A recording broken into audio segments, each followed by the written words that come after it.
Deepwoken's 1-year anniversary has arrived, and with it, its first ever major content update. This, of course, being Layer 2. Now, with Layer 2, we are given a lot of brand new Deepwoken content. New monsters, weapons, islands, a new progression system, and an entire new dungeon. But how much did we really get from this update? And was it really even worth the wait at all? So, without further ado, I'm Kylo Cooper, and let's talk about Deepwoken's Layer 2 update.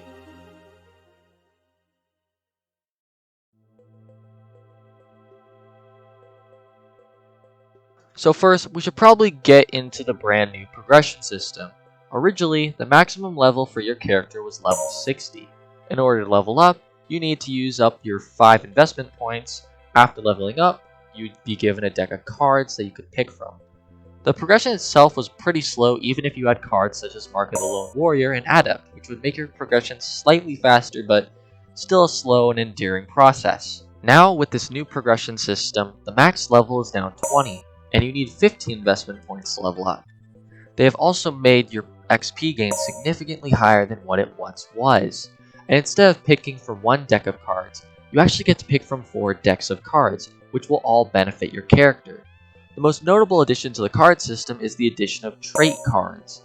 Trait cards are new cards which will benefit your character's stats as a whole. Vitality increasing your HP, Song Chant increasing your mantra damage, Erudition increasing your ether and tempo, and Proficiency increasing your weapon damage. The new progression system to me is honestly much better than the original. Removing factors such as luck and leveling up incredibly fast makes progression much more enjoyable. In addition to this new progression, there is a new way to reroll and adjust your builds. This of course being the shrines. Shrines which have been scattered across the map offer a variety of different deals for you to take. These deals range from being able to trade out talent cards to being able to exchange your mantra abilities for another. Another new game-changing mechanic is Tempo. Tempo is a new replacement for what was originally Reservoir.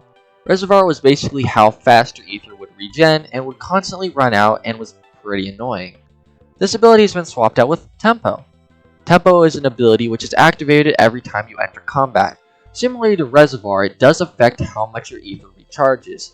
However, the difference being that in order to gain Tempo, you must M1 or parry your opponent. This makes Deepwoken players have to be more aggressive when battling against one another.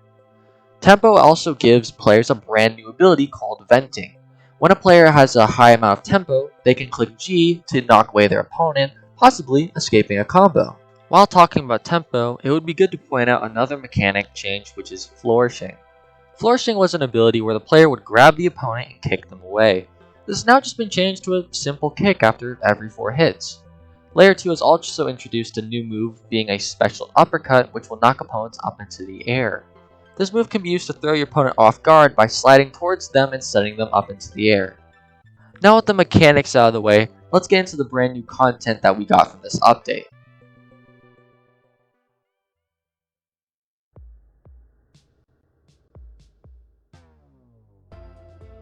So what did we really get from Layer 2? Well, we got 15 brand new weapons, 3 new monsters, 2 new bosses, 2 new races, a variety of different new armor pieces and armor sets, an entire base and home system, 6 brand new oaths, new murmurs, an entire map rework, and the biggest part of the update is Layer 2, the dungeon itself. So, to start us off, let's go over some of the brand new weapons. We got 3 new light weapons, 4 new medium weapons, 5 new heavy weapons, and 3 offhand weapons. Now, I'm not going to be going over every new weapon added, but I will note some of the newer additions, such as the infamous Railblade. Now, if you'd watched my Railblade theory video, I was wrong about this weapon being a flame and heavy weapon. The Railblade is actually only 75 heavy weapon and is incredibly powerful, being the fastest heavy weapon to date. However, I was correct about the brand new axe being added, being a ice and heavy stat weapon. Moving on from heavy weapons, we have been given a brand new medium weapon variant, this being the new rifles. Rifles are quite a unique case for a weapon, having a short swing and a ranged bullet as their 2 M1 attacks. This weapon overall is pretty unique but can be pretty fun to use. And the last weapon of note is Light's Final Toll.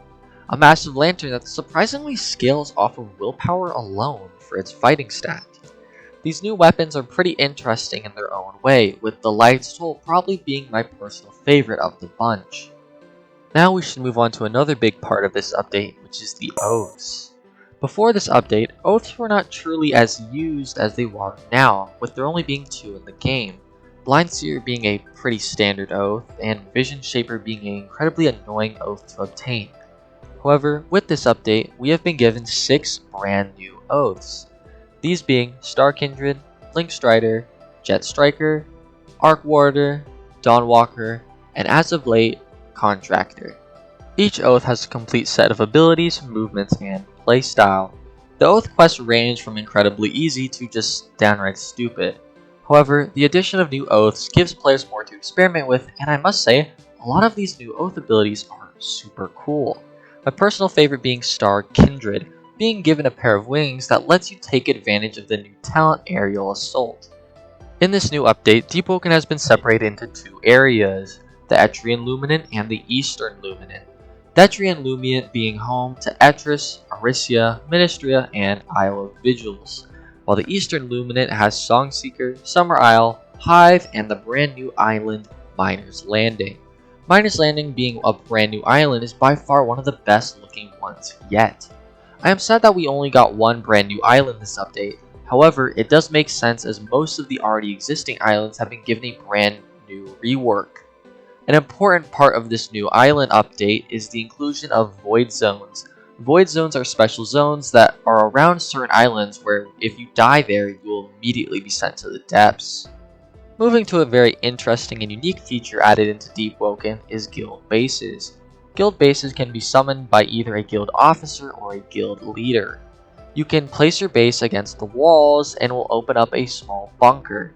Inside the base, you have the ability to buy different rooms expanding from side to side. As the leader, you have access to picking and deciding which rooms your guild will have. Each room has a unique set purpose that can be accessed from almost anywhere. The rooms include a healing quarters, a mantra table, an armory, a potion room, a trophy room, a library, a training room, and a mess hall. Some of the rooms have certain purposes, while others are just there to chill out and hang out in. The base system is a very helpful update, making progression much faster for you and your guild by giving access to a variety of tools wherever you go. It also works as your own pocket dimension in a sort of way where you can actually put items inside and just pull them out from out of nowhere. A good example of this is when I used an artifact from Aricia to take it all the way to Vigils in my base. The base system, while being something I never expected from Deepwoken, I am very happy that it got implemented into the game. Now I believe that it's time that we should talk about the biggest part of Layer 2's update, which is Layer 2 the dungeon.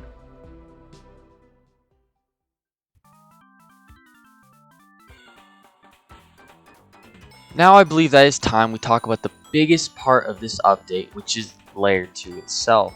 Layer 2 is a brand new feature added in the form of a dungeon. The dungeon itself has 2 separate floors, however I will only be going into the first dungeon floor because I have not yet completed the second dungeon.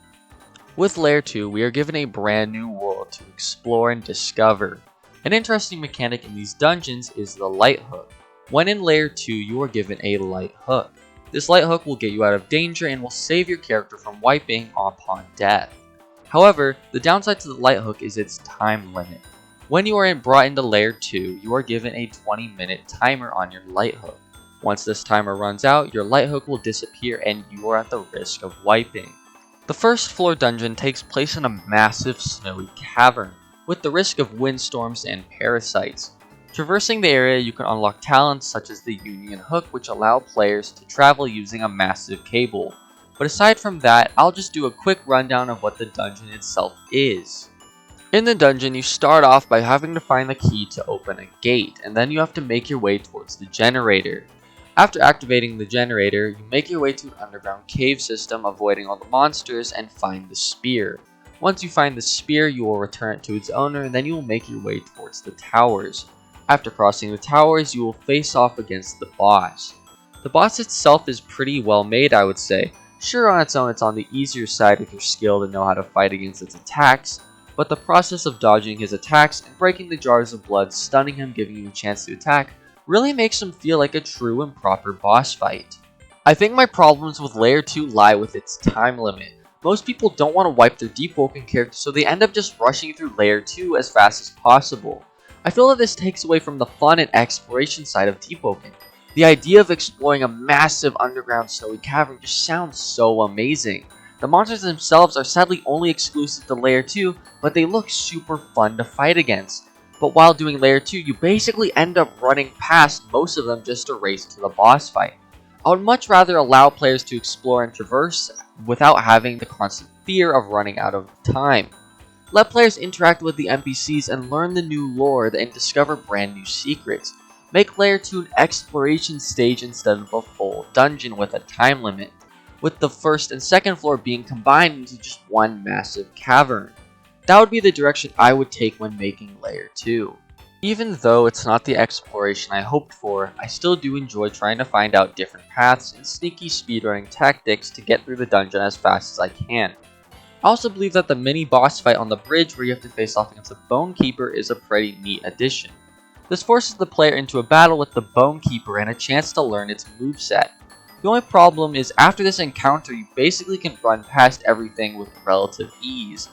Maybe do something similar where you have a set mini bosses that you have to face before making it to the boss. You first have to face off against the Bone Keeper to get to the generator, then you'd have to face off against a Bounder before entering the cave, and then once you traverse the cave with all the booby traps over it, you make your way to the boss. But for what Layer 2 as a dungeon is, I would say that's a good and fun experience, and I'm happy Deepwoken added to their game. So, was Layer 2 a good update? The answer? Yes. Deepwoken's Layer 2 update was really worth the wait, and the things it added changed the game for the better. Now with a new progression and mechanics, Deepwoken has become an even better game than what it already was, and I'm very excited to see what they add next.